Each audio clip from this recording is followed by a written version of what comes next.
అనేక మందిని కలిసి చెప్తే చాలా మంది సమ్మతించారు.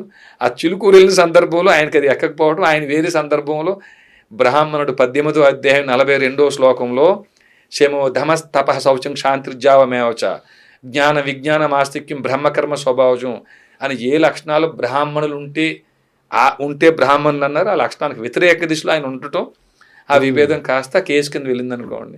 మా ప్రయత్నం మీరు అన్నట్టు ఈ కారణం ఏమిటి, పరిష్కారం ఏమిటి అనే దిశగా సాగుతుంది. మీకు రౌడీ షీట్ అప్పుడు వచ్చిందా, అంతకు ముందే? రౌడీ షీట్ అప్పుడు లేదు, ఇప్పుడు లేదా? రౌడీ షీట్ చాలా బాగా పుకారు నడుస్తుంది, రౌడీ షీట్ ఉంది. సరే పోనీ మీరు రికమెండ్ చేయండి, రౌడీ షీట్ అలా పడి ఉంటుంది. ఇంకో పడి ఉంటుంది అంటారా? రైట్. అంటే అగ్రెసివ్ గా వెళ్ళడానికి అదే కారణమా లేదంటే ఏంటా అని అందుకే అడిగాను మిమ్మల్ని. రౌడీ షీట్ ఉంది అనేసరికి అగ్రెసివ్ లేదండి, ఇక్కడ అగ్రెసివ్ అనే మాట అబద్ధం. మనకి జరుగుతున్న అఘాయిత్యాలకి ముందు కారణం ఏమిటి, సో దానికి పరిష్కారం ఏమిటి. ఇప్పుడు నేను ఇద్దరు ఆడపిల్లల తండ్రిని అండి. ఇప్పుడు నాకు 46 సంవత్సరాల వయసు. 20 ఏళ్ళలో 25 ఏళ్ళు శరీరం లోపల ఉంటాను. తర్వాత సొంత ఊరికి వెళ్ళిపోతాం కదా, వివాద వికృత నిషాదానికి వెళ్ళిపోవాల్సిందే కదా. ఈ పిల్లలకి ఏదైనా ఒక మంచి ఆస్తి ఇచ్చి వెళ్ళాలంటే ధర్మస్థాపన అయి ఉండాలి. ధర్మస్థాపన అవ్వాలంటే ముందు ధర్మస్థాపన చేస్తానన్న న్యాయస్థానాలు దుష్ట శిక్షణ శిష్ట రక్షణ చేస్తే ఇప్పుడు మీకు నాకు పని ఉండేది కాదు. కాబట్టి వారు ఆ పని చేయట్లేదు. న్యాయమూర్తులు ఈ పని చేయకపోతే వీరి మీద ఈ 197 సిఆర్పిసి ప్రయోగించాల్సినటువంటి కేంద్ర రాష్ట్ర ప్రభుత్వాలు ఆ పని చేయట్లేదు. కాబట్టి కేంద్ర రాష్ట్ర ప్రభుత్వాలకి ఇటు న్యాయమూర్తులకి ఈ వ్యవస్థలకి మనమే యజమానులం కదా. మరి మన కోసం మనం ఏర్పాటు రక్షణ కవచం, కనీసం వారిని ప్రశ్నించడం కోసమైనా ఓ రక్షణ కవచం ఏర్పాటు చేయాలనే ఉద్దేశంతో చేసే ప్రయత్నమే. దానికి మీరు అగ్రెసివ్ అని పేరు పెట్టిన ఇబ్బంది ఏం లేదు. తిరుపతి మీద ఎప్పుడు కాన్సన్ట్రేట్ చేశారా? అంటే మనకు వాటికన్ సిటీ లాంటిది అది తిరుపతి అనేది, తిరుమల అనేది. కానీ అక్కడ ఏదో జరుగుతుంది, మీకు ఏమైనా అర్థమవుతుందా? శ్రీ వెంకటేశ సుప్రకాశ సర్వోన్నత సజ్జన మానస నికేతన కనకాంబరధరల సన్మకుట కుండల విరాజిత హరే యనుచునే పొగడగ త్యాగరాజగేయుడు మానవేంద్రుడైన రామచంద్రుడు సమయానికి తగు మాటలాడిని. తిరుపతి గురించి మా పెద్ద ఆయన చెప్పిన మాట అండి ఇది. అంటే తిరుపతి గురించి అంత గొప్పగా చెప్పాడండి ఆయన. మీరు చెప్పే వాటికన్ సిటీ చాలా చిన్న పదం, ఇంకా గొప్పగా చెప్పాడండి ఆయన. తిరుపతి మూలం ఏమిటంటే అండి, రాముడు జన్మించింది అయోధ్య అని చెప్తున్నాం కదా మనం. శ్రీ మహావిష్ణువు 7వ అవతారం కదండి. శ్రీ మహావిష్ణువు మొట్టమొదటి అవతారం మత్స్య అవతారం తిరుపతి దగ్గర నాగులాపురం అండి. తిరుపతి దగ్గరే నాగులాపురం మొదటి అవతారం. నాకు ఇంకొక డౌట్, వెంకటేశ్వర స్వామి దశావతారాల్లో లేడు కదా, ఉన్నారు. మరి నన్ను విష్ణుమూర్తి ఎలా చూస్తారు? ఉన్నారండి. ఇప్పుడే చూడండి, శ్రీ వెంకటేశ సుప్రకాశ సర్వోన్నత సజ్జన మానస నికేతన కనకాంబరధరల సన్మకుట కుండల విరాజిత హరే యనుచునే పొగడగ త్యాగరాజగేయుడు మానవేంద్రుడైన రామచంద్రుడు. ఆ రామచంద్రుడు వేరే కాదు, ఈ వెంకటేశ్వర స్వామి వేరే కాదని చాలా కేటగారికల్గా డినోటెడ్ అండి. అంటే మీరు నేను మాట్లాడుకునే కంటే కూడా 4 వేదాలు జీర్ణం చేసుకున్న ఆయనండి ఈయన.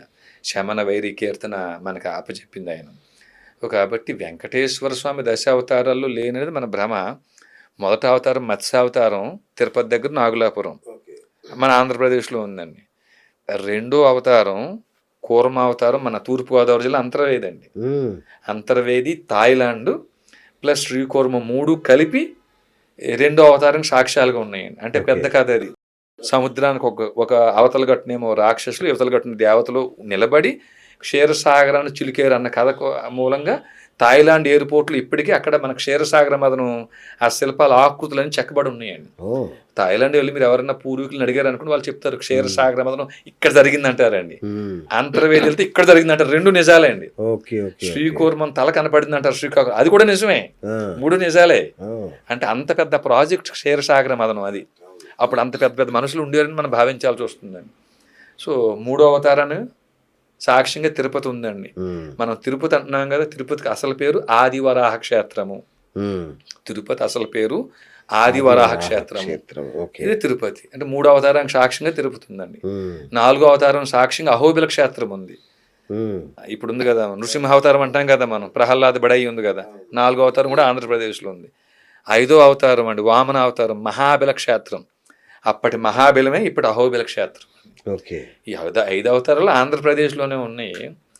అంత ప్రాముఖ్యత తిరుపతి చుట్టూ జరిగింది. అట్లాంటిది 6వ అవతారం ఏమో మనకి పరశురాముడు అండి, జమతగ్ని గోత్రుడు.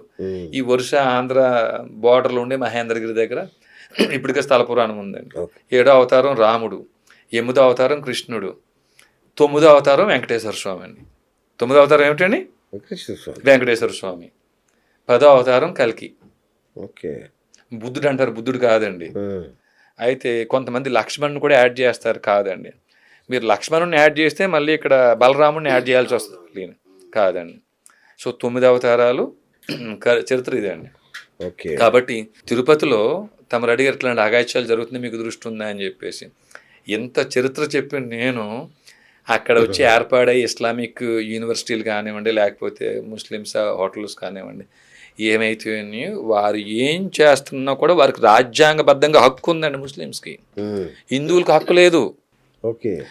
వారి యొక్క మతాన్ని విస్తరించుకోవడం కోసం, మతాలను పెంచుకోవడం కోసం వారికి ప్రాథమిక హక్కుల్లోనే ఆర్టికల్ 30 పేరుతో వారి హక్కు ఉందండి. వారికి, హిందువులకి ఎక్కడ హక్కు ఉంది? రాజ్యాంగబద్ధమైన హక్కు హిందువులకు లేదండి భారతదేశంలో. ముస్లిమ్స్, క్రిస్టియన్స్కి ఉందండి.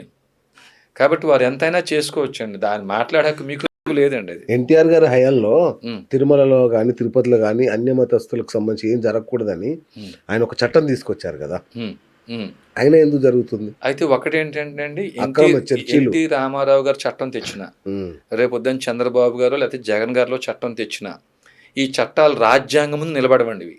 ఓకే.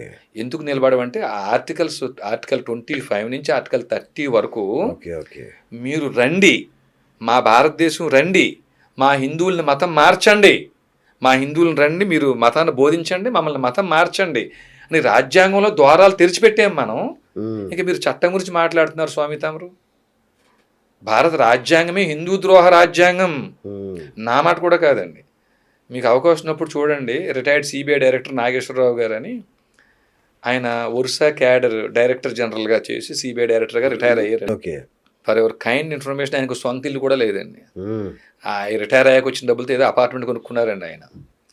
1998 నుంచి మోహన్ భగత్ గారు ఆర్ఎస్ఎస్లో కార్యదర్శిగా ఉన్నప్పటి నుంచి, అయ్యా మీరు హిందువులకి ఏమైనా చెయ్యాలి అంటే భారత రాజ్యాంగంలో ఆర్టికల్స్ 25 నుంచి ఆర్టికల్ 30 వరకు అమెండ్మెంట్ చేయాలి. ఇవి చేయకపోతే వచ్చే 50 సంవత్సరాల తర్వాత హిందువులు భారతదేశంలో మిగలరు. మిగిలిన 1%, 2% పాకిస్తాన్ పరిస్థితి అవుతుంది. కాశ్మీర్ అప్పటి నుంచి ఇప్పుడు దాకా వారు ఆర్ఎస్ఎస్ బీజేపీ పెద్దల చుట్టూ తిరిగి తిరిగి తిరిగి ఆయన కాళ్ళు అరిగిపోయి, ఇంకా రిటైర్ అవ్వక ముందే ఆయన ఒక సభ కూడా పెట్టి ఒక తీర్మానం చేపించి పంపించాడండి ఆయన. ఎవరికి? మోడీ గారికి ఇచ్చాడండి ఆయన.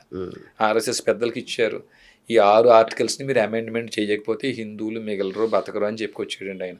చక్కటి ఒక ప్రోగ్రాం తయారు చేసుకుని, తర్వాత వాళ్ళ మాటల్లో ఉంది తప్ప హిందువుల మీద చేతల్లో లేదని ఆయన నిర్ధారణ చేసుకుని ఈయన ఏం చేసుకొచ్చారంటే, ప్రతి రాష్ట్రం తిరిగి అవగాహన కల్పిస్తూ, ప్రతి రాష్ట్రం ఆయనకు వచ్చే పెన్షన్ డబ్బులు ఉంటాయి కదా, ఆ డబ్బుల్లో కొంత అమౌంట్ కుటుంబానికి ఇచ్చి కొంత అమౌంట్ ఆయన దగ్గర పెట్టుకుని ప్రతి స్టేటు తిరిగి భారతదేశంలో రాజ్యాంగమే హిందూ ద్రోహ రాజ్యాంగం, ఈ రాజ్యాంగంలో ఈ 6 ఆర్టికల్స్ అమెండ్మెంట్ జరగాలి, జరగకపోతే హిందువులు మిగులు అని చెప్తున్నారు. అంటే 6 ఆర్టికల్స్ ఏంటి, ఒక రేఖ మాత్రంగా చెప్పగలుగుతారా? భారతదేశంలో రాజ్యాంగం ప్రకారంగా ఎవరు ఏ మతాన్నైనా ఆచరించుకోవచ్చు, ప్రచారం చేసుకోవచ్చు, నచ్చితే మతం మార్చుకోవచ్చు. ఇది బాగానే ఉంది కదండి, ఇది దాంట్లో తప్పేముంది? సమాన హక్కు ఇచ్చారు కదా, హిందువులు కూడా ప్రచారం చేసుకుని కావాలంటే మతం మార్చుకోవచ్చు అని మీరు అనొచ్చండి. దీనికి ఆయన చెప్పే చక్కటి ఉదాహరణ ఏమిటంటే, ఒక రూమ్లో గదిలో 50 కేజీలు 100 కేజీల మాంసం పెట్టి మీరు పులిని జింకని దాంట్లో వదిలేసి ఇద్దరికి సమానంగా హక్కు ఇచ్చారనుకోండి, జింక తినగలదా నాన్ వెజ్ని? తినకపోగా ఈ పులి ఏం చేస్తుందంటే జింకను కూడా తినేస్తుంది కదా. అట్లాగే హిందువులకి ప్రచారం చేసుకునే హక్కు ఉన్నా వారికి ప్రచారం చేసి మతం మార్చుకుని, మతం మార్చడం ద్వారా ఇంకొక దేశాన్నో ఇంకొక రాజ్యాన్నో స్వాధీనపరుచుకుని ఇతరులను హింసించేటువంటి లక్షణాన్ని స్వాభావికంగా కలిగి లేరు వీరు. కాబట్టి వీరికి అలాంటి హక్కు ఇచ్చినా ఉపయోగం లేదు. ఈ హక్కు అన్యమతస్థులకు ఇవ్వటం వల్ల వీ హ్యావ్ కాన్స్టిట్యూషనల్ రైట్ అని చెప్పి మత ప్రచారం చేసి వీరు మతం మారుస్తున్నారు. అలాగే ఆర్టికల్ 30 కూడా మైనారిటీస్ కోసం ప్రత్యేక బుజ్జగింపుల పేరుతో పెట్టారు. కాబట్టి ఇప్పుడు బీజేపీ ప్రభుత్వం వచ్చినా, అంతకుముందు కాంగ్రెస్ ప్రభుత్వం ఉన్నా, లక్షల కోట్ల రూపాయలు మైనారిటీస్కి ఇవ్వాల్సి వస్తుంది అవును. ఈ ఆర్టికల్ ద్వారా. ఇప్పుడు ఎవరి మతాన్ని వారే నిర్వహించుకోవచ్చు అనే మాట బాగానే ఉంది. మరి ఇక్కడ ఉండే లౌకికత్వం హిందువుల యొక్క ఆలయాలు, హైందవుల ఆలయాల్ని చేతుల్లోకి తీసుకోవడం కోసం ఎలా ఉపయోగపడుతుంది? లౌకికం, సెక్యులర్ అంటే ఏమిటి? మేము మతానికి దూరం, అవును. మాకు అన్ని మతాలు సమానం అనే పదం హిందువుల దగ్గర మీరు ఎందుకు ప్రవర్తించలేకపోతున్నారు? హిందువుల ఆలయాల్ని మీరు చేతుల్లోకి ఎందుకు తీసుకుంటున్నారు అనేది లౌకికత్వం అనేది పేరుకి అట్లా ఉంది తప్ప హిందువుల మీద లేదండి లౌకికత్వం. హిందువుల దగ్గర మాత్రం దౌర్జన్యంగా లాక్కుంటున్నారు టెంపుల్స్ అవిని. ఇప్పుడు ఇందాక మీరు చెప్పారు చూసారా, ఈ అన్నిటి కారణాల్లో హైందవుల ఆలయాలు హైందవుల చేతుల్లో లేకపోవడం కూడా ప్రధానమైన కారణమేనండి.